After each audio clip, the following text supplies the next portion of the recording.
when I was in jail, everybody told me that they were innocent. But a lot of people that are incarcerated are actually incarcerated for the actions of somebody else.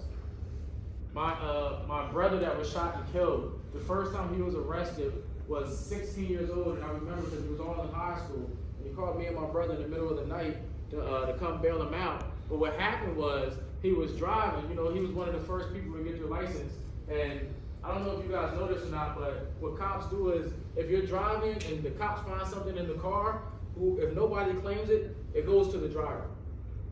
So my brother was driving with 3 of his friends, and one of his friends had a gun, and when the cops pulled him over, he put the gun under the driver's seat. So what ended up happening was my brother got charged for having a firearm without a license to carry. That was his first charge. And the code is you're not supposed to snitch, you're not supposed to tell. So he didn't tell whose it was, which I told him he was done for because he ended up getting a charge. And then that charge later affected him because every time you get arrested, they basically look at your priors, and that's how they have this grading scale, and that's how they dictate the length of your sentence. So if he never got that first charge, everything wouldn't have trickled down. But because that person put that gun under his seat, he ended up getting charged with a firearm. There's a lot of stories like that. Sometimes, obviously, people do their own thing, right? But everybody's always innocent until they go to court and they prove that they're not. But that's the whole innocent till proven guilty thing, right? But it's amazing to me how you can be guilty by association or successful by association. They say if you hang out with 10 millionaires, you'll probably be the 11th.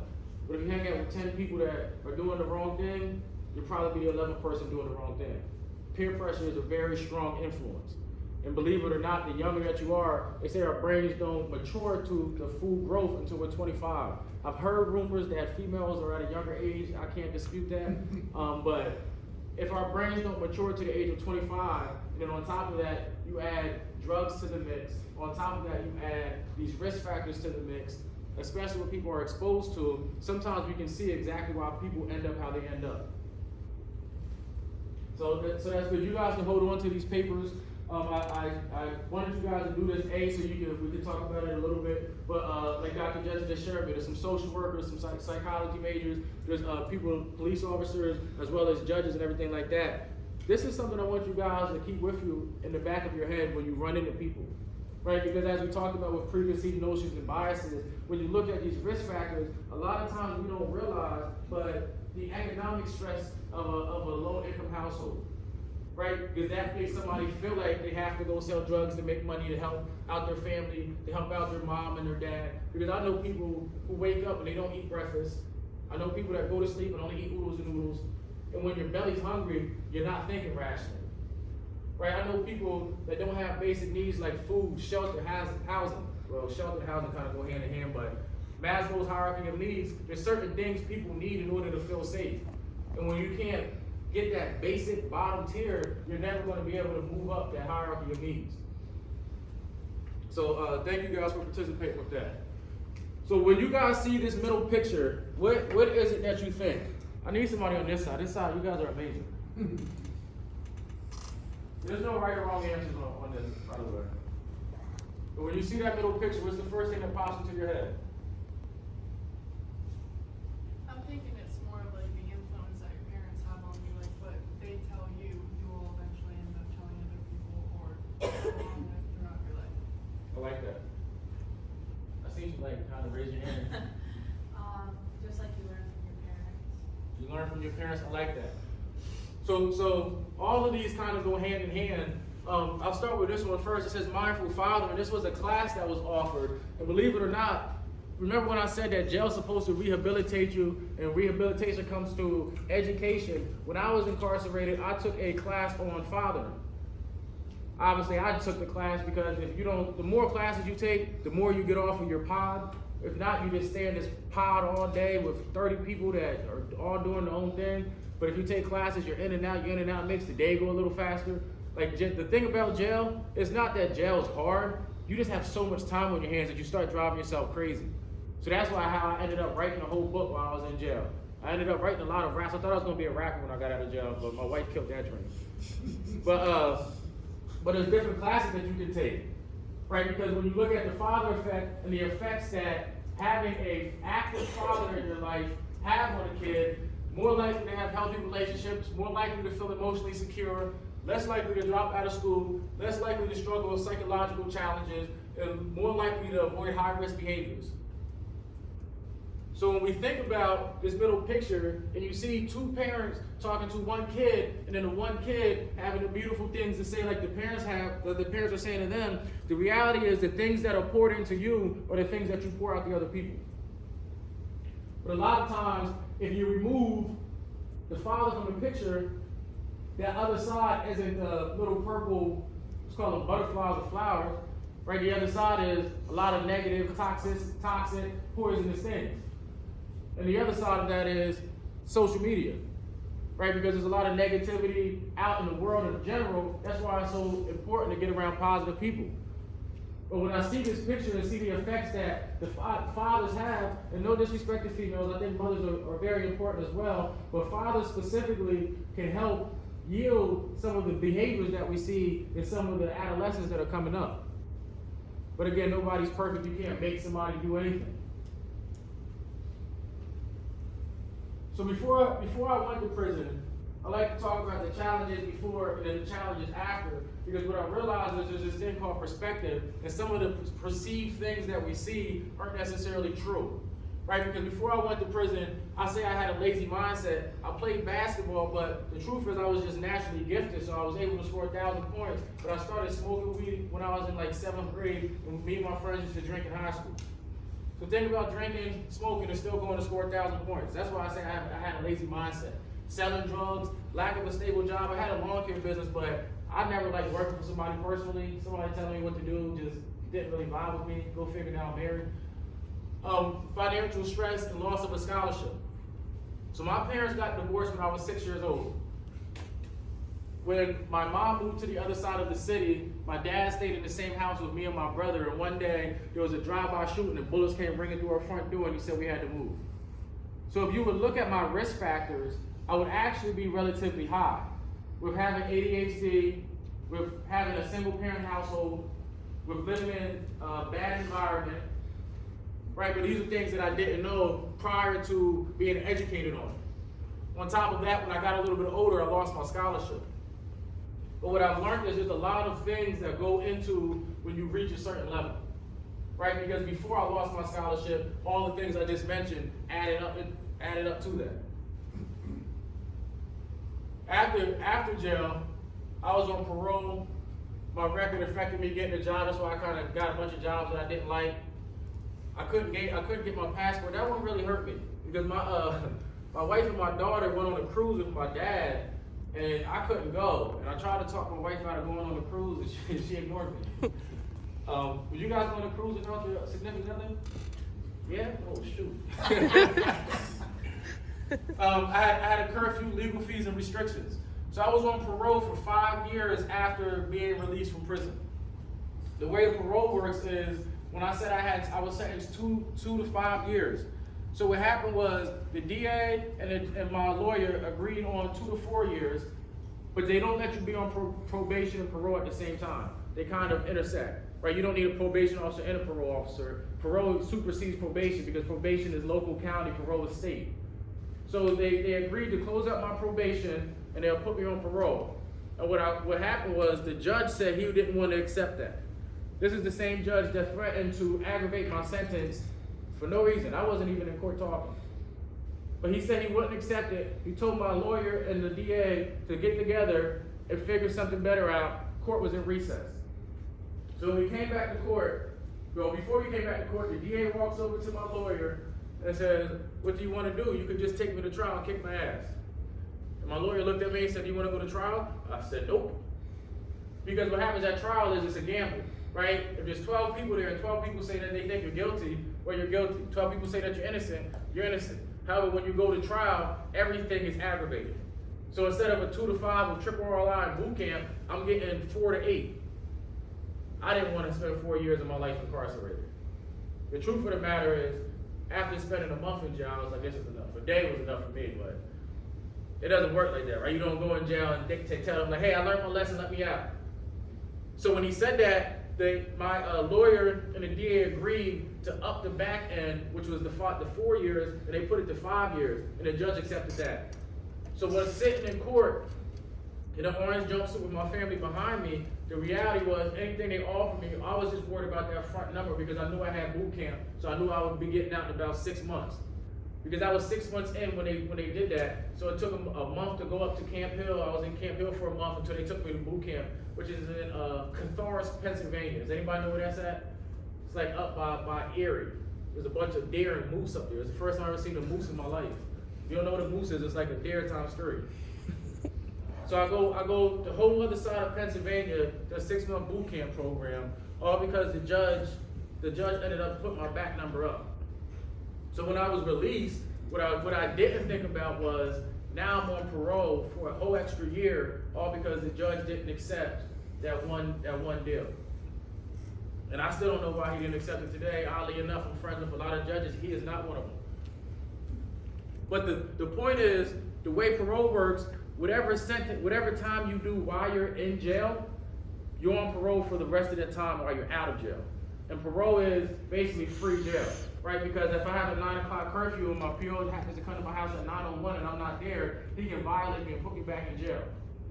And what I learned is while you're on parole, if you get violated, they take what they call a good time. So if I did 14 months in jail, that means I had basically 3.5 years on parole. I could be out for a whole year and a half with a year, 2 years left on parole, and one violation, they'll take that year and a half, and I would have to go back to jail, and from 14 months, I'll be serving 5 years. All for a technical violation. So there's these things that really inhibit people when they come home from jail, but what I didn't realize is the biggest inhibitors are when you come home from jail. I was very thankful again for my girlfriend at the time, but my wife, because what she did was she started my process to get my license. See, one thing they do is if you have a drug charge, they suspend your license. And most people, when they go to jail, if they're living with their girlfriend, all their belongings are gone. The girlfriend's probably not going to be there anymore. So what she did for me was she started my process. She went to the Pennsylvania State website, the DMV, and said, started paying the fee and started the process so they can start counting the time down for my license. So when I was released, I got my license right away.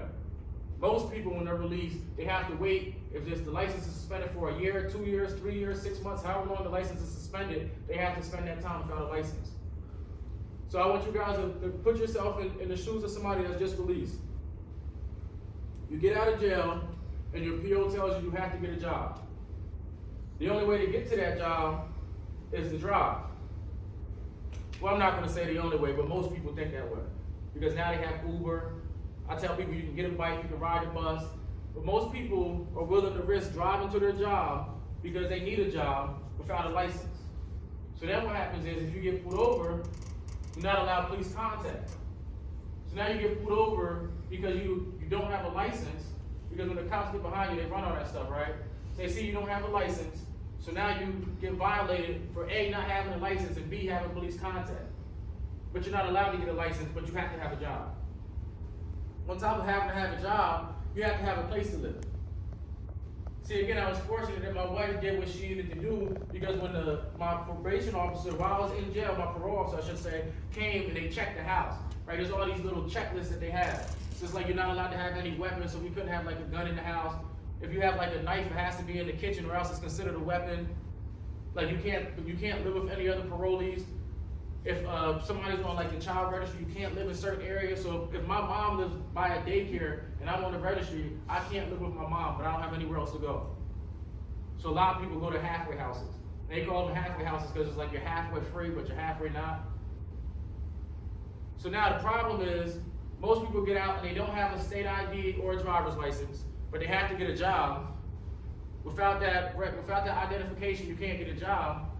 No job means you can't pay to live somewhere.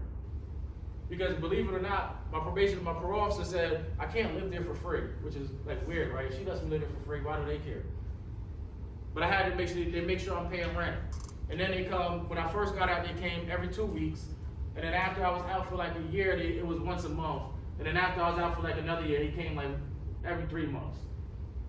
But I was one of the rarities that actually did what I needed to do, and I was an entrepreneur, and I could show what my business was doing.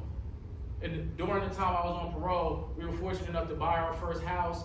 We bought a couple of vehicles, so he could literally see the growth, and it was like, okay, this isn't one of the guys I have to worry about. On top of all that, they do this thing called urine test, and they test you for alcohol, and they test you for all types of drugs because you're supposed to abstain from all that stuff as well. So there's this long list of stuff that you can't do, on top of the fact that there's this list of stuff you have to do. Like I had to go to a mental health, I had to go to a drug and alcohol specialist, I had to do a bunch of stuff. And again, if they tell me I'm gonna do it, I'm gonna do it because a month was enough for me. But think about the people that don't have transportation. Think about the people that don't care enough to actually follow through and do it. Think about the people that don't check their emails or don't answer their phone. All these people get violated for technical reasons. That's some of the challenges that people face after they go to prison. So I'll leave you guys with this. I'm a firm believer that if you're not part of the solution, you're part of the problem. One way I decided to be part of the solution was to start this nonprofit. And the goal of the nonprofit is to keep young men and young ladies out of the judicial system. We have 3 goals in this program. Our first goal is exposure. So once a month we take the kids outside of our small city called York to show them just how big this world is. Right? Because I'm a firm believer that your success is predicated on your level of exposure. Once they see these different basketball and football games, once they see these different colleges and museums, honestly, once they just get out the city, because last week we went to Millersville's basketball game, and driving across Lancaster Bridge, some of the kids said, wow, what ocean is that? And I'm like, it's not an ocean. We don't live by oceans. But just exposing them allows their dreams and their goals and their aspirations to grow. And then they all of a sudden they realize, like, wow, I don't have to sell dope, I don't have to get shot, and I don't have to go to jail. There is more to life than doing that stuff. Our second goal is to help them build a post-secondary sustainable plan. That's a fancy way of saying what you want to do after high school. Right? Because I'm a firm believer, you're either an entrepreneur, you go to the military, you go to trade, or you go to college. If it's not one of those 4, you probably go to jail. And then the last one is mentorship or a big brother. I think everybody should have a mentor regardless of how old you are, who you are, or what you do in life. Somebody that's been there and done it before that can help you not have to go through the same pitfalls they go through. Because obviously everybody's going to go through something. But if you don't have to go through the same thing I had to go through, like jail, like losing friends, losing brothers, I don't want you to. So my ask for you guys is to be part of the problem. Be part of the solution, I'm sorry. And I'll leave you guys with this story. This is one of my favorite stories to tell because the story is about two old gentlemen that are in a nursing home. Any of you guys ever been in a nursing home? You guys are pretty young. You guys got family in nursing homes? So for you that have it, a nursing home is kind of set up like a hospital where you walk in, there's a bed, there's like a shower curtain, there's another bed, and there's usually a window. And the guy that was by the door, he used to always ask the guy by the window to like look out and tell me what you see. The guy by the window always painted a beautiful picture, right? There's a dog out there chasing his tail. Oh, there's a man just proposed to a lady. Oh, there's 2 people holding hands and walking. He always painted a beautiful picture. And one day the guy by the window ended up dying. Now, see, that's not the point of the story, right? We all have a date. We all gotta go when it's our time. But when he died, a man by the door asked the nurse if she can help move him over to where the guy that was by the window was, because he wanted to see what the guy was seeing. So like, I want to see all those beautiful things that he was telling me about. And the nurse told him, like, hey, I'm not gonna lie, I'm like a little nurse. I can't lift you up. I'm not doing that. He said, please. He started begging her. So she went and got 2 big, strong guys, probably like you guys, maybe like you. Two big, strong guys, and they lifted him up and they moved him to the other bed. And when he got there, he asked me to open the curtain, and he looked out, and all he seen was a big brick wall. And he called the nurse back in, and had these little buttons. Boop, he called the nurse back in and said, nurse, I need somebody to come take this wall down. And now the nurse is like, this old man is crazy. Like, we already moved him, he's crazy. We're not getting no construction workers in here. And he said, please, I want to see what my friend was seeing. Can somebody take that wall down? And the nurse looked at him and she said, you didn't know? My man was like, what are you talking about? I didn't know what? She said, you playing, right? You didn't know. And now the guy started getting mad. He's like, I didn't know what? And the nurse told him that your friend that was by that window was born blind. He couldn't see anything outside of that window if he tried. Everything that he told you was to make your day better, was to make your life better. So my only ask for you guys isn't to be perfect. It's not to not have biases, not to have preconceived notions. I know we talked about a lot of stuff. My only ask for you guys is to find a way to make somebody else's day better. Because ultimately, if you do that, you'll never work a day in your life. I am Tavon Parker. Thank you guys for your time. We got some time for questions as well. Thank you guys.